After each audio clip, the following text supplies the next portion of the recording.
Good morning. Good morning, everyone. Welcome to our 6-part discussion of the journey of the soul. We have an overflow crowd, so I'd like to ask for some volunteers to. No, I'm only kidding. You're all welcome to stay.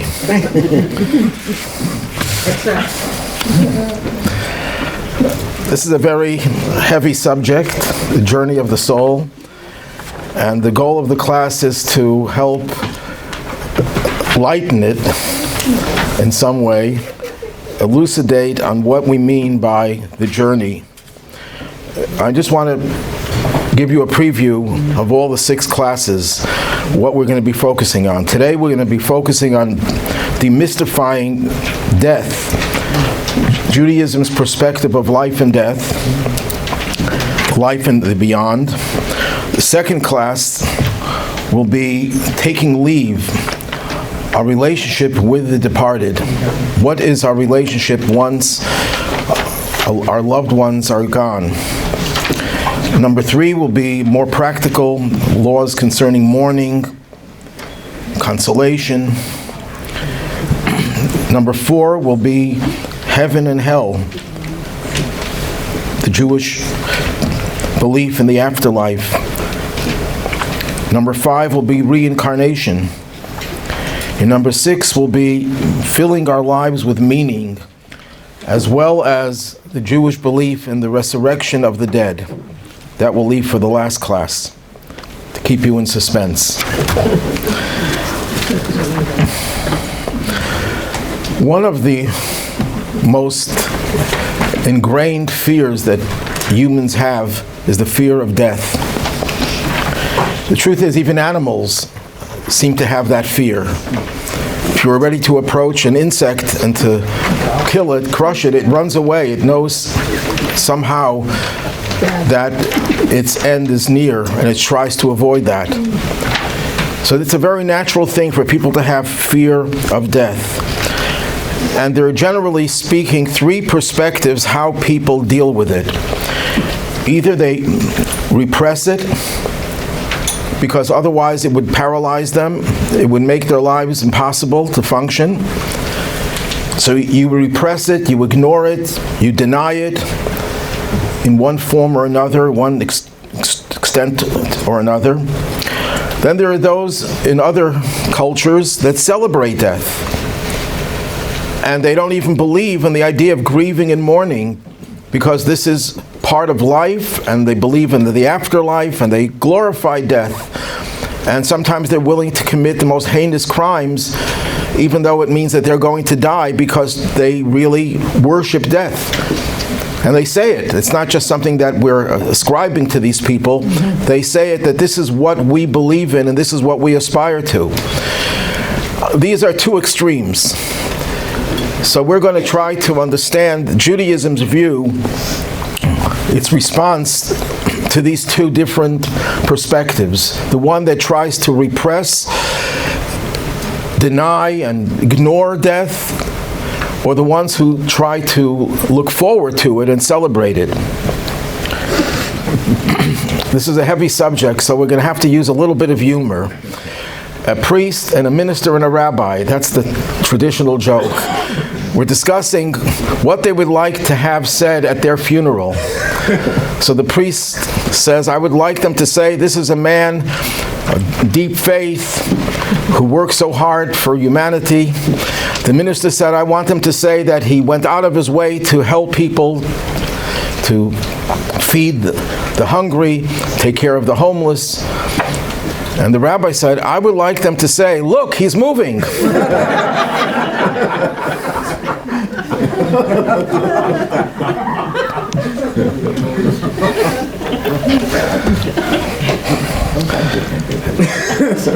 Apparently, the rabbi who represents the way Jews look at death is that we don't look forward to it necessarily, but we don't fear it either. And that's a heavy subject. It's a very difficult one to try to balance those 2, but we're going to try to do that. Judaism believes, when I say Judaism, by the way, I'm referring to the classical sources of the Torah, the 5 books of Moses, the prophets, the Talmud, the teachings of Jewish philosophy, Jewish ethics, Jewish mysticism, Kabbalah. These are all the sources, the classical sources from which we derive Judaism's view. And there might be differences of opinion within the Jewish system of thought, but there's a certain unity when it comes to the idea of life and death. There might be differences in the degree, the nuances, but the essential ideas that we're going to be discussing are universal in Jewish thought. Judaism believes that death is not an end. It's a transition from one form of life to another. And if we have a better understanding of death, how it is a transition to another form of life, that will help us appreciate and understand life much better. Then our lives will be complete and fulfilled. That's the reason why we're discussing death. It's not something we want to discuss in order to get people to focus on the morbid. We want people to use death as a springboard to understanding and appreciating the value of life. Because if there would be no death, somehow life would not be appreciated and valued the way it is. You know, the biblical story of the first 10 generations of humanity from Adam to Noah. And what happened in the days of Noah? There was a terrible flood that destroyed the world because the people were evil. What is it that caused the people to be so evil that they had to be eliminated? So there could be many factors, of course, and I'm not going to identify all of them. But one factor is, if you look at their longevity, Adam lived to the age of 930. Methuselah lived to the age of 969, and everyone else lived either 800 something or 900 something. They broke the Social Security system, guaranteed. What do you think people do if you're 70 years old, 90 years old, and you know you're going to live to 850? Are you going to take life seriously? Are you going to think, I have to really accomplish because my life is limited? You have all the time in the world. And that's what causes people to lose their seriousness about life and making life complete, making life fulfilled, making life having meaning. So death, in a way, is what makes us more sober about what we have to accomplish in our lifetime. But it's not the end of life, it's the transition from one form of life to another. So what we're going to be doing is really not that much about death, but more about the exploration of life itself. So we have to first identify, who are we? You know, there was a series in Reader's Digest, I Am Joe's Heart, by a Professor Radcliffe, I think. I am Joe's liver, I am Joe's brain. I don't know if there was ever an article about I am Joe's soul. I don't know if they ever had something like that. But if this would be written from a Jewish perspective, that would be the first thing to know who we are, because who we are is connected to our soul.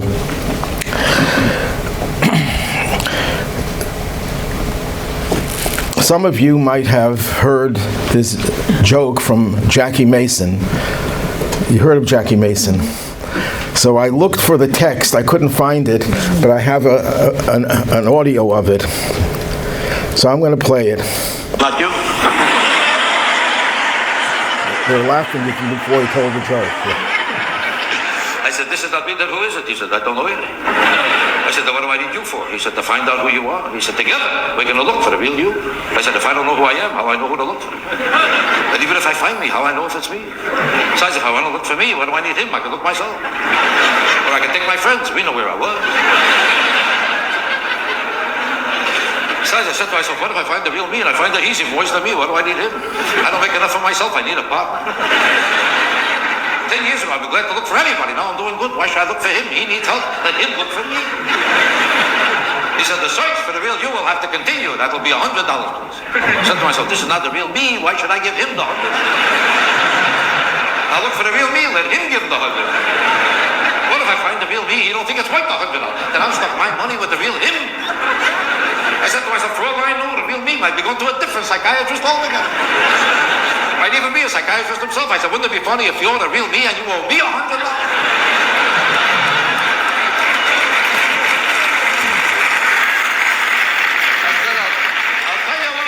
You $50, we'll call it even. Okay, that's the answer to the question, who are we? Before we go any further, before I tell the next joke,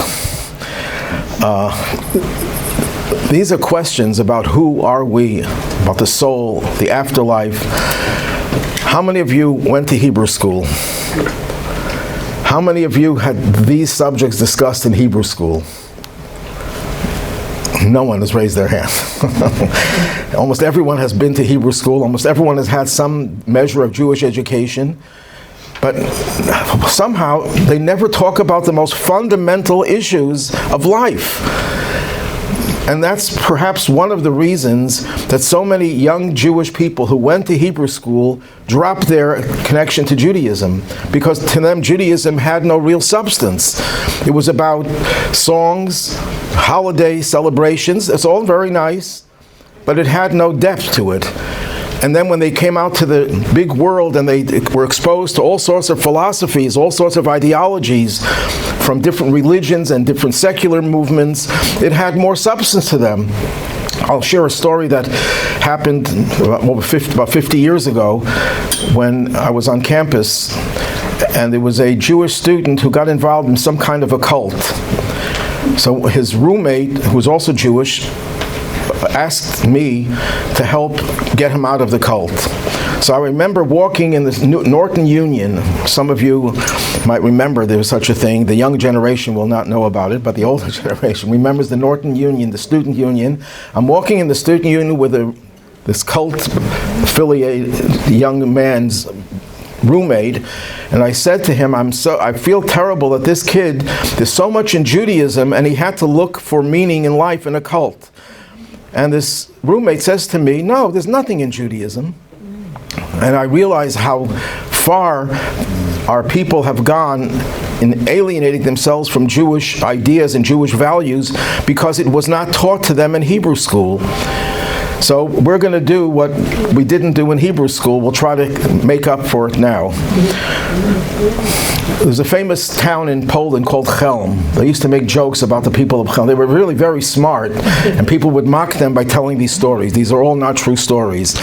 This guy is going to the bathhouse. There was a communal bathhouse where everyone would go to bathe. But he said, in a bathhouse, you're not dressed, so how am I going to know who I am? So he takes a red ribbon and ties it around his toe. He says, I'll know who I am because I have the ribbon on my toe. Well, while he's bathing, the ribbon unraveled itself off his toe and circled around someone else's toe.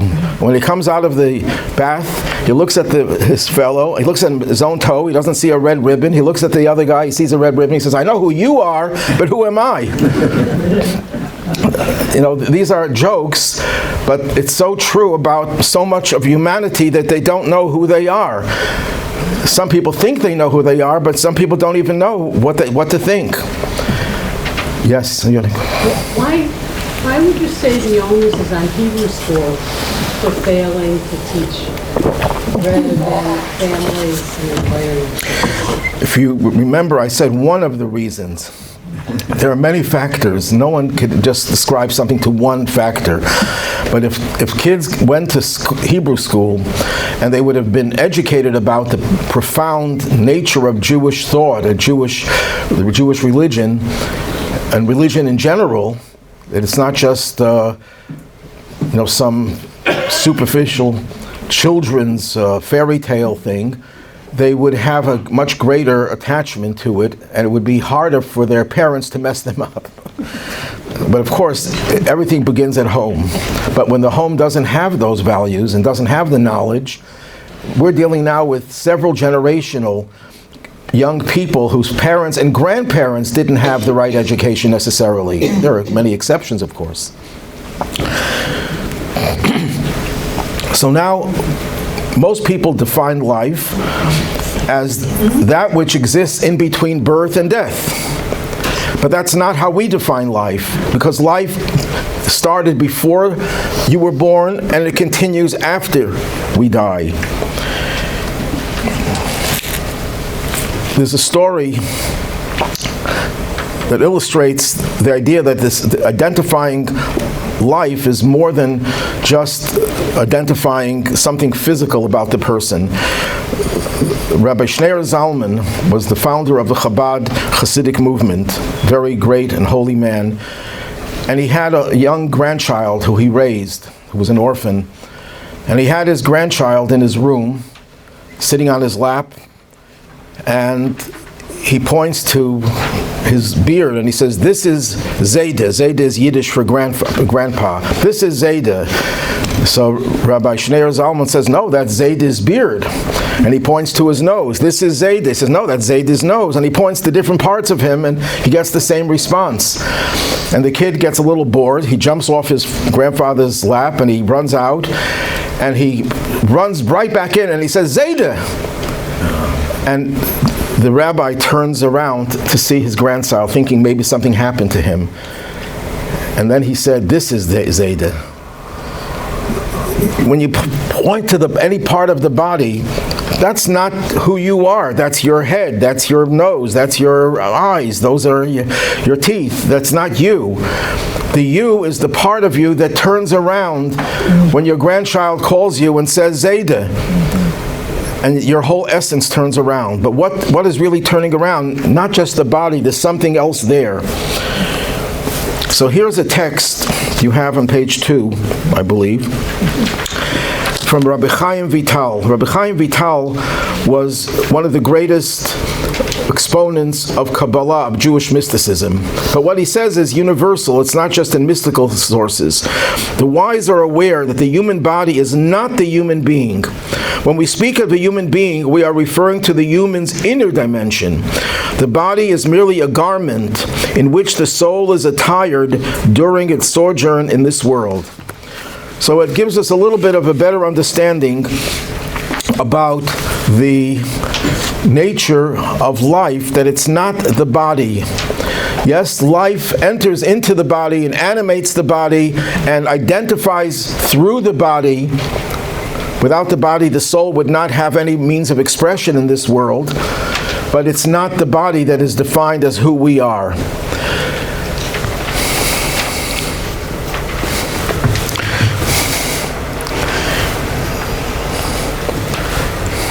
We're going to do this video.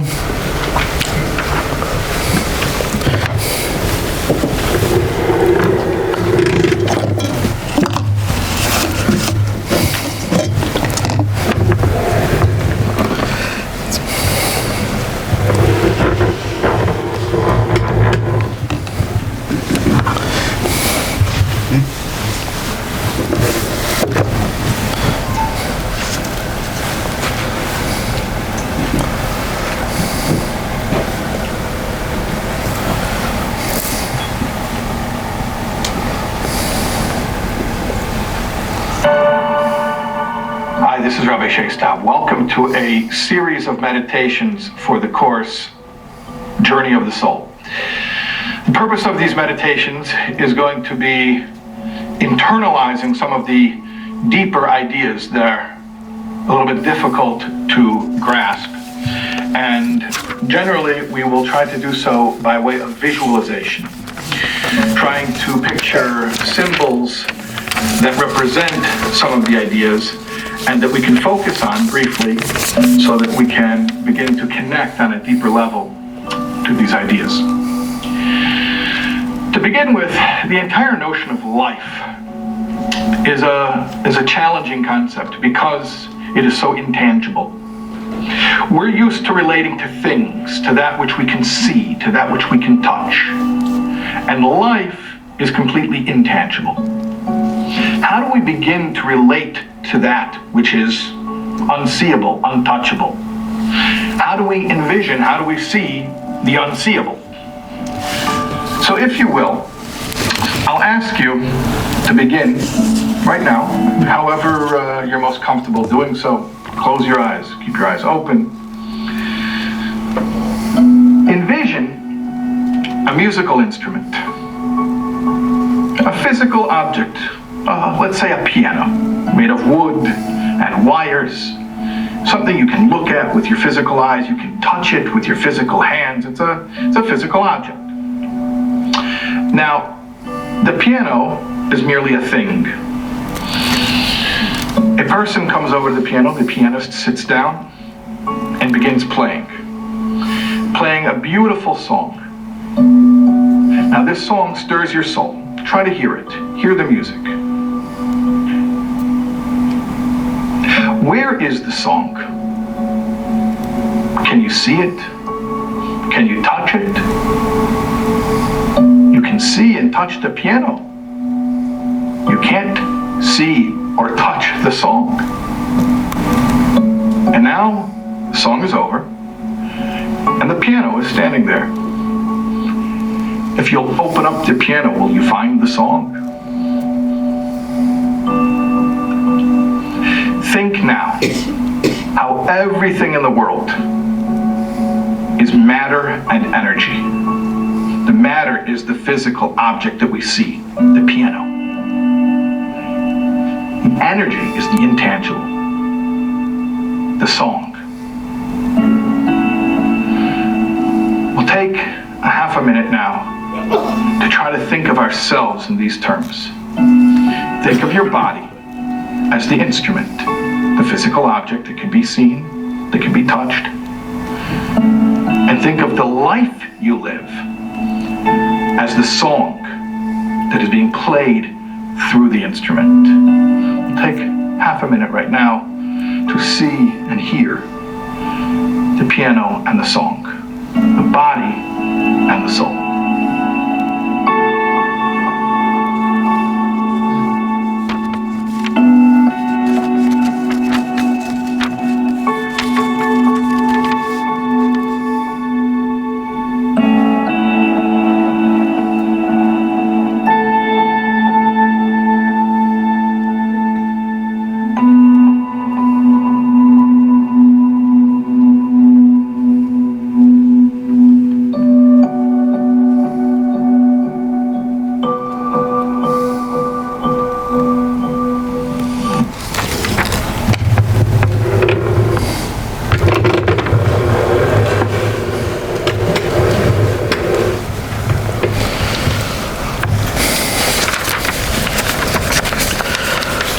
So what is the soul?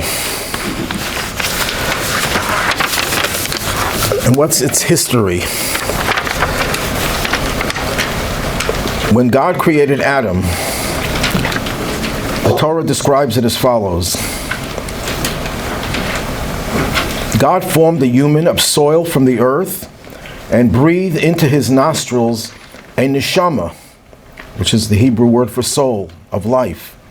And the human being became a living being.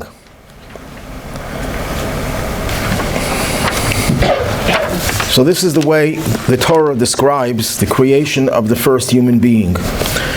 You know, it's interesting that the word Adam derives from the word Adamah, which is earth. But it also derives from another word, which is Adameh, which means I am like. I'm a reflection of the one above. The human being is a composite of two types of existence. One is earth, the physical, and one is the spiritual. But there's a difference between the way the human being was created and the way all other creatures were created. Because every creature can't exist without a divine energy. Nothing could exist without a divine energy. But there's a difference, a fundamental difference between the way we were created as humans and the way animals were created. Look in text 2b. God said, "Let the earth bring forth living beings of different species, cattle, creeping things, beasts of the earth, according to their species." And it was so. What is the difference between these two verses? The verse that describes the way human being was created and the way animals and other creatures were created. Do you notice the difference? Well, the difference is on the next page.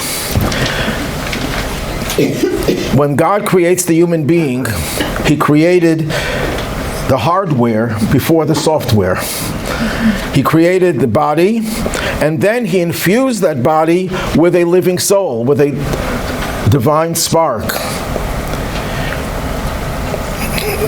Whereas the animals and other living creatures were created body and soul together. So that is there to tell us something about the nature of the human being, that we are a composite of two separate entities that are fused together to create human life, which is qualitatively different from all other creations. Of course, Judaism does not believe that human beings are simply animals that have evolved to a more sophisticated, or maybe some people will say less sophisticated level.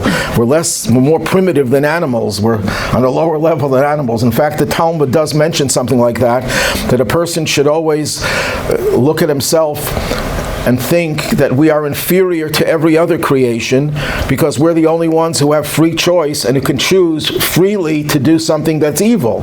Animals don't have that free choice. So in a certain sense, we were created at the end of the 6 days of creation to indicate that we are in some ways inferior to everything else.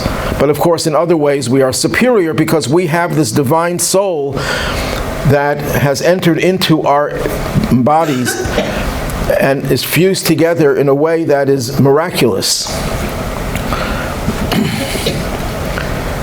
So the soul and the body fundamentally differ.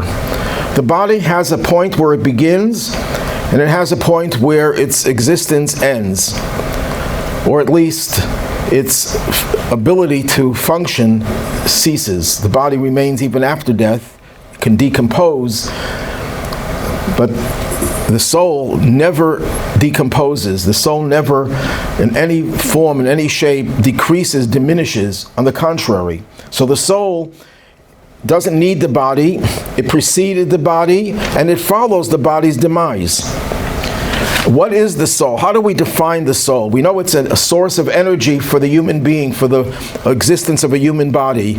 But the soul is described as a spark of the divine, a part of God that God allowed to take a certain identity that connects to the physical world, to the human body.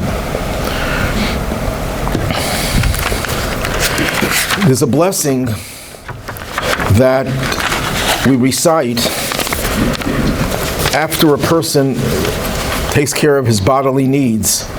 We wash our hands and we say a special blessing, thanking God for the internal workings of the human body. We always have to be grateful. Judaism is full of prayers thanking God for everything, including our plumbing system, which you can't really survive without. And at the end of that blessing, it says, "Blessed are you, God, who heals all flesh and performs wonders." What is the wonder? So some people would say the whole inner workings of the human body is a wonder. Anyone who is familiar with biology, with medicine, and even those who are not, know that the human body is a miracle. But then there's a deeper understanding of the miracle. The miracle is, how could you take something as intangible as a soul, as spiritual as a soul, and place it in a body? It's like taking mathematics and putting it in a cup. See this cup? I'm going to take some mathematics and put it in the cup. It doesn't make any sense. Or I'm going to take my love and put it in. Can't put emotions or ideas in a cup because they're two different realms. Well, if the idea of mathematics or an emotion is abstract compared to the cup, then the soul is 1,000 times more abstract, and yet it goes in a physical body. That's the wonder of existence, that God took the soul, a totally spiritual, godly entity, and fused it with a physical body to the point where they become inseparable for those years that a person lives on this earth.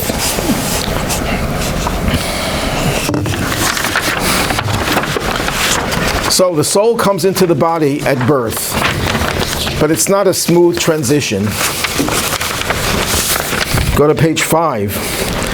This is a quote from the Midrash, which depicts the process of the soul coming into the body in very graphic terms. Before a child is conceived, God summons the angel of birth. An angel is a spiritual force that God uses to generate physical phenomena. So the angel, and yes, Judaism believes in angels. That's something that many Jews find surprising, but the whole Torah is replete with references to angels, dozens and dozens of times, from the beginning of Genesis throughout the whole Torah. So anyhow, there's an angel that's in charge of birth. So God summons this angel and notifies him that a new life is about to be created. Then God motions to the angel in charge of the souls to bring forth this and this soul, which was created when God made the world. The truth is, the soul, which is a part of God, precedes creation. But when God gives the soul a certain identity, that it's going to be connected to the physical world, that came along with creation. And this neshama, the Hebrew word for soul, approaches God and bows humbly before him. God then commands it to enter this new spark of life, which will develop into the body of a human being. But the neshama hesitates. This is the first time we're meeting resistance. The soul doesn't want to come down into this world. And he says, God, Almighty God, please don't force me to enter into such an odorous and decayed mortal. I am holy and pure, having been created by your holiness. The soul does not want to come into this world. And as the sages and ethics of the fathers say, you are here, you are going to live against your will. The soul does not want to be in this world. The soul wants nothing less than to leave this world, or not to come into this world in the first place. Because why would you want to come into a world with struggle, with temptation, with all sorts of pitfalls, with all sorts of challenges? It's so much more beautiful, so much more blissful to be in a state, a spiritual state, where you're connected to your source, to the divine source. You're in paradise, literally. Why would you want to leave paradise? So the soul is forced to come into this world. Excuse me. Yes. Soul was previous was another body. After that came. No. That's you're going off to another subject, which we'll get to in another class. Reincarnation. The soul has a first time that it comes into this world. Yes, there is an idea that the soul, after it leaves the body, could come back into this world. But we're not going to touch that right now, because that's a separate discussion. So the soul is, for the first time, is sent into this world and told, you are going into a physical world with all sorts of challenges. There's a great possibility that you will not be able to express yourself. You will be hampered by the physicality of the human body, by the animalistic tendencies of human beings, by all sorts of threats, and you may be a miserable failure in your life in this world. But, and this is the big but, there's a real good reason that I'm sending the soul into this world. And here's where we go to text 5, taken from Ethics of the Fathers. The world is like a corridor before the world to come. Prepare yourself in the corridor so that you may enter the palace. And it goes beyond that. One moment of pleasure in the world to come is greater than all the pleasures of this world. In other words, it seems that our sages are telling us that this world is only a passing through a corridor, and the goal is to come into the next world. That's what it would seem. The next world will be a world of incredible, infinite bliss. Yes, Judaism believes in the afterlife. It's a sad thing that I've heard people even quoting rabbis who will say that Judaism does not believe in the afterlife. Nothing can be further from the truth. There is certainly no way you could say there is no afterlife if the soul is immortal. The soul is not a physical being. It's like saying mathematics dies and it's no longer doesn't have an afterlife. You can't talk about mathematics dying. You can't talk about a soul dying. Yes? So why, if the world to come is so incredibly amazing, why did the Alter Rebbe say and Tanya, don't give me the world to come. I don't want any. Okay, well, we'll get to that. This is a process. We're setting up this paradox over here because on one hand it seems that it's all about the afterlife. The afterlife, the bliss there is infinitely more. One instant of the afterlife is greater pleasure than all the pleasures of this life. Imagine if you take every moment, you had a perfect life, or whatever, you can't say perfect, but you had an ideal life with tremendous amount of satisfaction and pleasure, and you put all those moments together, it cannot compare to one instant of the life in the future, in the afterlife. So that it seems that, and this life is only a corridor to get to the afterlife. That's going to be balanced. That's the whole beauty of Judaism, that it was able to balance two opposite thrusts, two opposite directions. So it seems over here that this life is only a means to an end. The end is the afterlife. So it would seem then, based on this formulation, that death is desired. And the life here has no real value. It's just torturing the soul. And therefore, some cultures oppose mourning since the soul is eternal. Why should you mourn the death of someone? The person didn't die. The soul continues. But we don't believe that. We believe that the physical life is sacred as well, and that we have to do everything to preserve life. And here's a quote from Maimonides, the greatest authority of Jewish law, who's codifying Jewish law taken from the Talmud and the Bible. If a non-Jew attempts to force a Jew to violate one of the Torah's commandments at the pain of death, this is something that happened throughout Jewish history. The Jew should violate the commandment rather than be killed, because the Torah states concerning the mitzvot, the commandments, and taken from Leviticus, a person shall do them and live by them. One should live by them and not die because of them. There are some exceptions to the rule, which I won't get into right now. If we have time later on, I could speak about the exceptions. But the exceptions prove the rule that if you have a choice of performing a mitzvah, doing a godly act, or dying, you're supposed to, not doing the godly act, or dying, you're supposed to live and not die. Life takes precedence. It's even what's happening now with the hostages. The hostages were released on Shabbos, on the Sabbath, and there was an observant woman there, and the rabbis ruled that there's nothing against the law for her to violate the Sabbath, because it's to save a life. You can't, every minute in the jurisdiction of the terrorist is a matter of life and death. So life takes precedence over everything in Judaism. Why does life take precedence? If you're going to die because you wanted to observe a commandment, you're going to go straight to paradise. You're going to enjoy the bliss of the future world. If the future world is all what it's about, then why should you violate the law in order to stay alive? Why would you do that? The answer is because it's really about what we do in this world. And this is the kernel of truth in those people who say that we don't believe in an afterlife. Obviously, that's not true, but we don't believe the afterlife is the goal. In spite of what we just said before, that it's the corridor. What is that? So how do we reconcile these two statements? And then we have in Ethics of the Fathers, in the very next statement, the one that said before that all of the bliss of this world cannot compare to one instant of bliss in the afterlife. Right next to that it says, a single moment of repentance. The Hebrew word doesn't really mean repentance, it really means returning to God.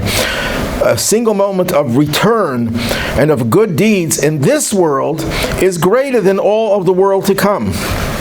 In other words, what it's setting up over here is a very interesting paradox. On one hand, all the bliss of this world cannot compare to one moment of bliss in the afterlife. So who are we rooting for? Not the Bills. We're rooting for the afterlife. People have one-track mind in Buffalo, so I have to be careful. We're rooting for the afterlife according to that. That's what we're looking forward to, because one instant of bliss is worth more than all the bliss in this world. And then we say, but all the bliss in the afterlife cannot compare to one moment of doing a mitzvah in this world.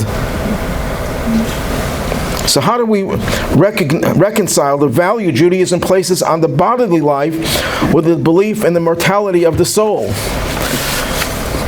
And the answer is that the whole reason God created this universe, this vast universe, is for us to follow the teachings of the Torah. It was not about the spiritual worlds. That's not the goal. That's just the reward. In other words, if I tell someone to do something to save a life, just to use an analogy, I send a soldier on a mission to save a life, and then they save a life and we give them a medal. Do we say that the person, what was valuable about that effort was the medal? No, it's saving the life. You want the soldier to save a life. You're not sending him into the battlefield to get a medal. So why do you give a medal?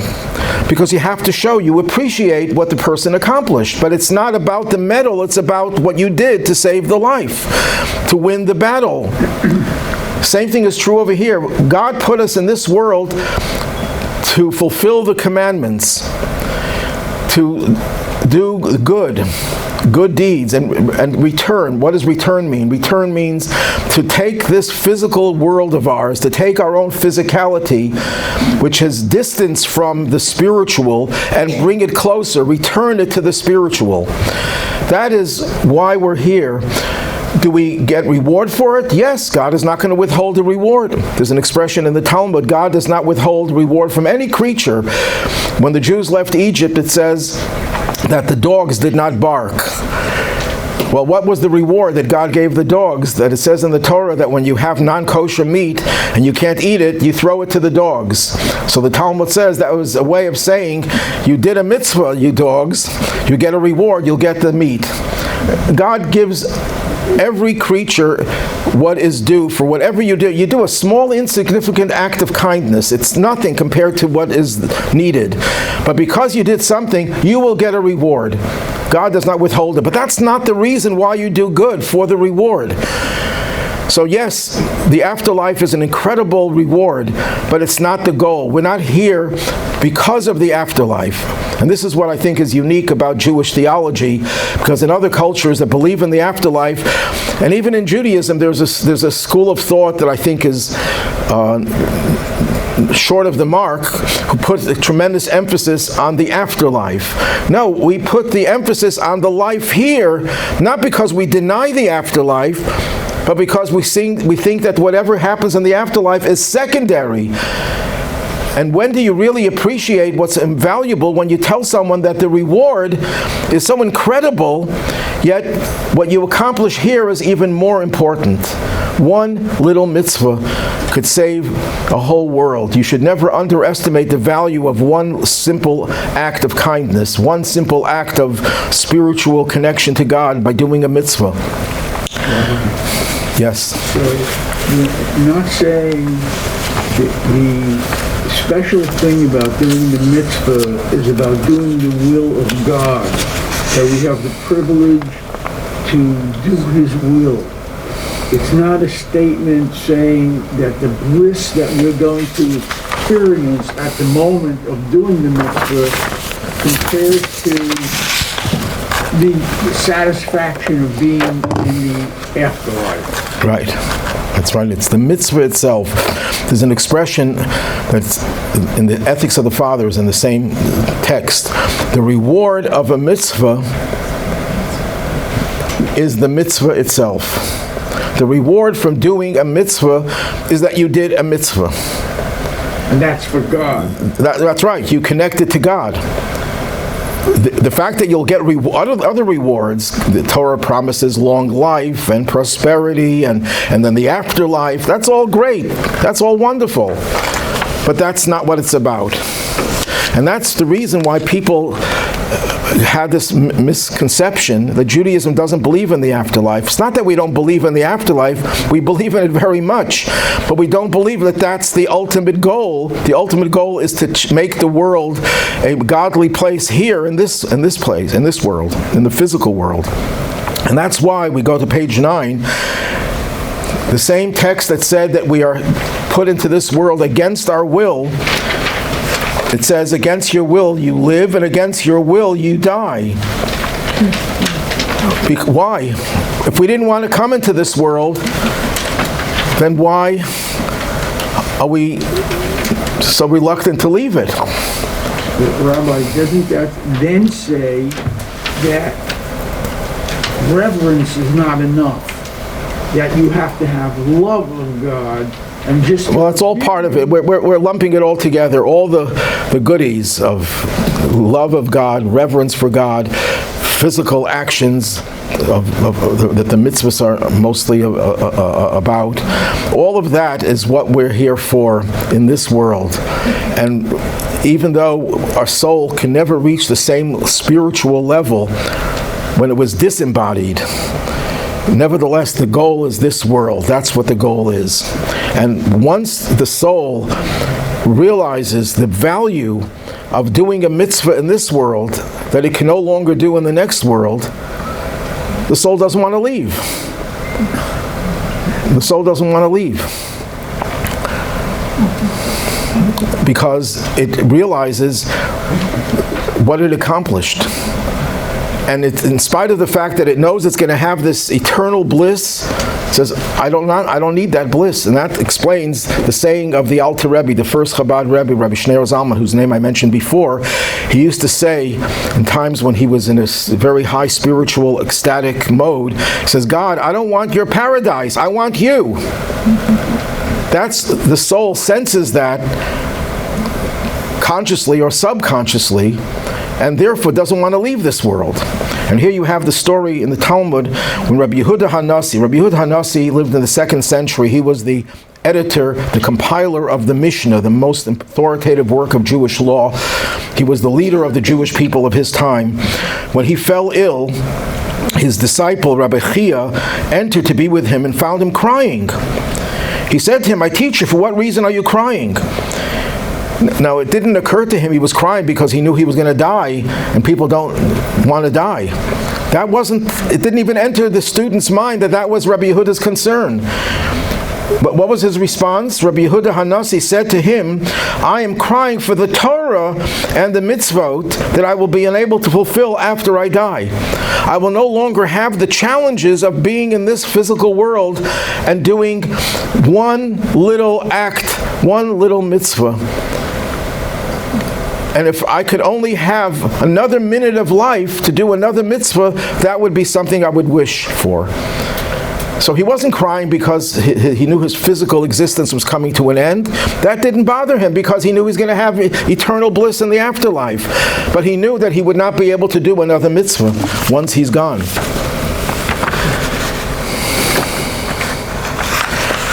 So when you have this understanding that the physical life here doesn't end with death. It continues on. So this helps you have a better understanding of and lack of fear for death. And here's a story on page 10. This is a story told by the previous Lubavitcher Rebbe, Rabbi Yosef Yitzchak Schneerson, who was an activist in the Soviet Union, the former Soviet Union, keeping Judaism alive, establishing hundreds of underground schools for which he was arrested, interrogated, and sentenced to death. And miraculously, Stalin had his death sentence commuted and he was allowed to leave Russia. And he came to the United States. So here's his description of one of his interrogations. He was in prison a few times, I think 7 or 8 times in his lifetime, for defying the Tsarist regime and then defying the Soviet regime. So he writes as follows. This is exact translation of his exact words. I arrived for interrogation at the offices of the Soviet GPU. That was the forerunner of the KGB, before they changed their names, not their tactics, but their names. However, in keeping with my principles, I was not very cooperative. One of the interrogators raised a revolver that sat on the desk before him. He looked at me in the eye and mockingly said, "This small toy has incredible powers. It causes principles to melt away. It opens mouths. Under its spell, even mutes have become talkative." And the Rebbe says, I responded, "You were quite mistaken. That toy only has an effect on faint-hearted non-believers, those with one world and multiple gods." He was talking to a Soviet official who didn't believe in any God. But if you don't believe in any God, you believe in many gods. You believe in power, you believe in money, you believe in fame, you believe in a lot of other things. They become your gods. So they have many gods. We, on the other hand, have one God and two worlds. As such, I don't panic at the sight of your toy. It has no effect on me whatsoever. And he put down the toy and was not inhibited by that threat, because he realized that this is not the end of life. And if it's God's will that I have to leave this world, even though I don't want to leave this world because we can do more good here, so be it. And that's why it says in the classical text that even after they die, righteous people are referred to as being alive. There's a commandment in the Torah that we're not allowed to seek whatever inspiration from the dead. There are cults that used to worship the dead. We're not allowed to do that. But we do go to the cemetery and we do pray in the gravesites of righteous people. So the Zohar, the principal work of mysticism, asks the question and says, righteous people, when they're dead, they're alive. Wicked people, when they're alive, they're dead. So you can't go to wicked people when they're alive, but you could go to righteous people even after they're passing, because they're still alive. So the question is, why only righteous people? If every one of us has a soul, and our soul lives after our physical demise, so why are only righteous people called alive? And the answer is because they don't have to wait for the afterlife to be alive. The afterlife could be in this life. It depends where your life is headed and what direction your life goes. If your life goes in the direction of, I'm here to amass a fortune, there's nothing sinful about amassing a fortune, but if that's your goal in life, my purpose in life is to engage in all sorts of pleasurable activities. My goal in life is to become famous and acclaimed by everyone. All these different things that people look forward in life, that means they're living in a physical, temporary world. A world that starts at a certain point and ends at a certain point. So you can't call them alive. Yes, their soul is alive, but consciously they're not alive. Righteous people, even when they're physically alive, have no interest in the physical world per se. Their only interest in the physical world is because it's a vehicle to be able to help someone. I can't help you if I don't have arms, if I don't have money, if I don't have the wherewithal. You need physical instruments to be able to do good in this world. You can't put on tefillin if you don't have arms. You can't do any mitzvah without the physical aspects of life. So that's why a righteous person wants to live and wants to be healthy, not just alive, but healthy and have resources, because that's the only way they can do good. The previous Lubavitcher Rebbe, the one I mentioned before, Yosef Yitzchak, when he came to America, he was penniless. And he had, even though he was paralyzed and he was tortured, he was a physical mess, and it was a miracle that he even lived as long as he lived. He was once caught crying. And they asked him why he was crying, and he said, because there's so much good I can do, but I don't have the financial means to do it. His own life, he hardly ate or slept or had anything for his own, in his own life. He didn't look for anything material, but he needed resources to be able to do good, and he did with the limited resources he did tremendous things. So a righteous person, even when they're physically alive, they're really in the afterlife. They're already in the afterlife. They don't have to wait. They don't have the pleasure of the afterlife, perhaps. They don't have the conveniences of the afterlife, the bliss of the afterlife necessarily. They have all the hardships of this life, but they have the real meaning of life, of permanent, eternal life, even when they're here. And now we can understand a text in the Torah from the book of Deuteronomy. See, God says, I set before you this day life and prosperity, death and adversity. And then it says, choose life. Now, let me ask you, if I tell you, if you go this direction, it's life, this direction, it's death, choose life. You have to tell a normal person to choose life? Obviously, you're going to choose life.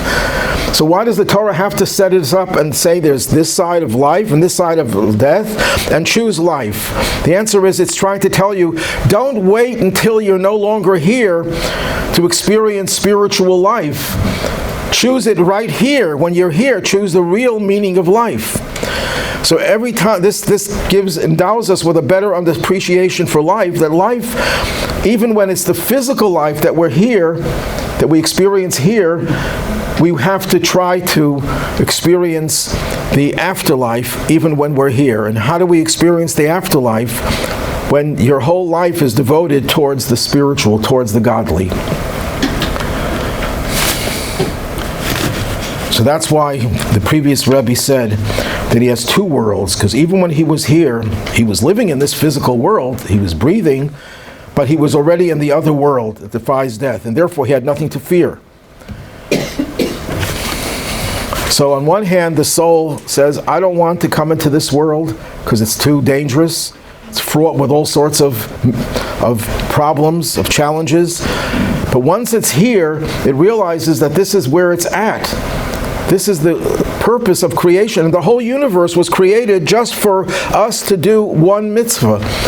The vast universe, the remote galaxies that are millions, billions of light years away, they are all created just for each and every individual here to do what is right. And some people will say, do you mean God is so big and he cares about what I'm going to do? I'm a little human being, insignificant creature, that even relative to humanity, I'm just one, and humanity relative to the whole world is nothing, and the whole world relative to the to the solar system, relative to the Milky Way, relative to the next galaxy. We're not so far from the next galaxy. I think we're only a few thousand light years away. It's in a backyard almost.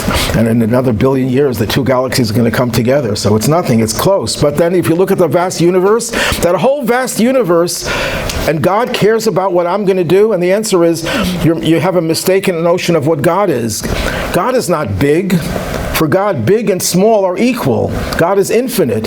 So nothing that's big is more impressive to God than anything that's small. The whole universe is nothing relative to God. But what is valuable, anything that happens through a human being that is godly, that acquires infinite power. It unleashes the infinite power of our soul and makes the world infinitely better than it was before. And people think, you mean I'm going to do one mitzvah and that's going to change the world? The world changes infinitely through that one mitzvah.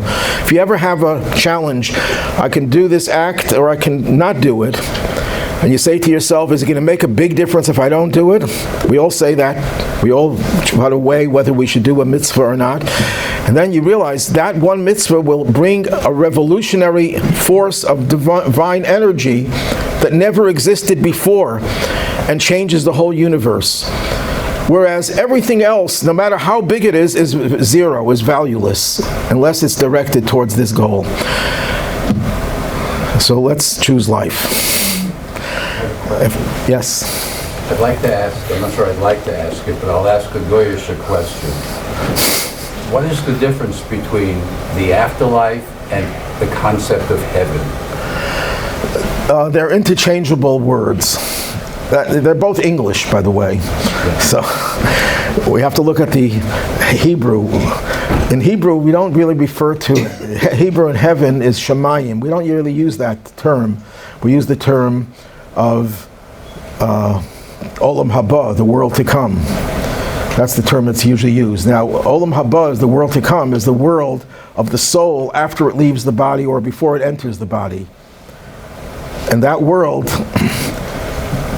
is the world in which the soul experiences this reward, but it also goes through, and this is going to be a discussion of the next class, it goes through a process of cleansing, which is Gehenna, hell. So the concept of heaven and hell we'll be discussing. But that all happens in the afterlife. And what people refer to as heaven usually is the paradise that the soul enters into in the afterlife. Any other questions? If you can do nothing, you can give advices. What does that mean? No, you told what Rabbi he cannot give money to people, he cannot physically help. Yes, but Believe me, he did more in his paralyzed state without any money than most people will do in a lifetime. But he compared to what he wanted to do, he felt he didn't have the means, and his crying was a way of pleading with God. God, please help me help others. yes. Yes. So ultimately, would it be correct to say the purpose of us being here is to learn godly ways through mitzvot or any other means so we can walk in his steps? That's one way of describing what a mitzvah is. A mitzvah is emulating God. The word mitzvah simply means commandment, but there are so many dimensions of a commandment. I have a book on tefillin where I go through about 20 different functions of a mitzvah. So if you want to get to all the 20 functions. Our purpose in being here is to walk in his steps. That's one aspect of a mitzvah, emulating God, yeah. What are The mitzvah is simply our way of doing what God wants, even if it wouldn't be emulating him. God, it also, the word mitzvah comes from a root that means connection. We create a connection with God. And there's so many other aspects. The mitzvah generates spiritual light. These are all different functions of a mitzvah, but the main point is when we do what God wants us to do, this is what we came to this world for. And that when we fulfill that purpose, we're connected not just to this world, we're connected to the afterlife as well. And we don't have to wait for the afterlife to enjoy it, we get it here in this world. Yes? You talked about the neshama descending into a new life. Right. It's not physical, not spatial. The purpose is for ascension, right? Yes. To reach back. Right. If you're in a race and you have to crouch in order to run faster, the crouching is part of the running, is part of the... So yes, it goes down lower in order to go higher. That's a very, very good thought. Any other questions? Yeah, what is Chavad Kuf? What book is that? That's one of the biblical prophets. Oh, okay. Thank you. It's just the name of a prophet. It's not a common name, but it's the name of a prophet.